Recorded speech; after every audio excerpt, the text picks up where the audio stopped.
Our first job is to split the garlic, which I've sped up because it took me quite a while. As you can see, some of the seeds or the cloves will be quite a bit smaller than others. We won't be planting those will be going into the kitchen later on. But in the meantime, you want to make sure that you only do this before we are ready to plant them out. Doing this early will reduce the moisture in them, which isn't good for planting. We are planting the pointy end up and the flat plate down. Next we're going to prepare our beds by removing anything that was growing and just giving it a rake over. I'm using a spacing of around 5 to 6 inches and then dipping it down to 1 inch, and this is when the soil has not been top dressed yet. Spacing in the pots later is 4 inches apart. In this bed, along with garlic, you'll be quite fine to plant any other alliums alongside.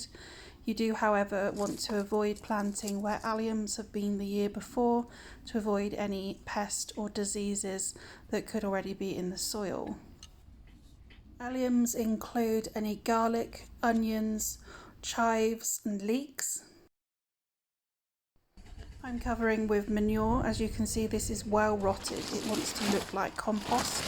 We're adding 1 inch above. You could also use a compost here. It doesn't need to be manure. Next, I've planted out the elephant garlic, which was 12 inches apart and 3 inches deep. This bed has already been top dressed as it's a new bed, so I'm not adding any onto the top.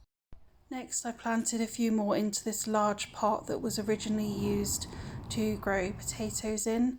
I've added a little bit of compost and manure, and I'm just pushing them down to 2 inches below the soil and then giving it a little bit of a swish over. This will be netted and watered well. You can also start your garlic off in cells. This can be good if you don't have space yet, or maybe you just want a few extra like me to fill any holes in case any rot or don't do very well.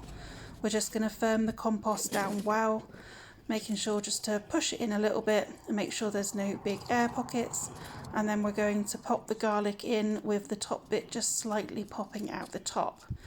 Here I'm just using up the last of what I've got, making sure to remove the smallest ones and choose the largest that were remaining.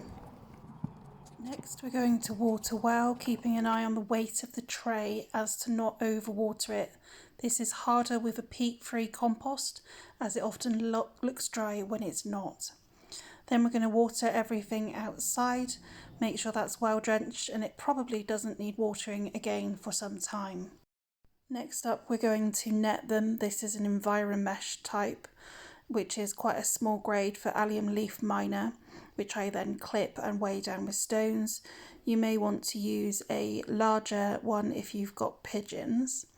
And then finally I've repaired the gaps, and any remaining garlic that was too small for anything else has gone into the kitchen to be used up.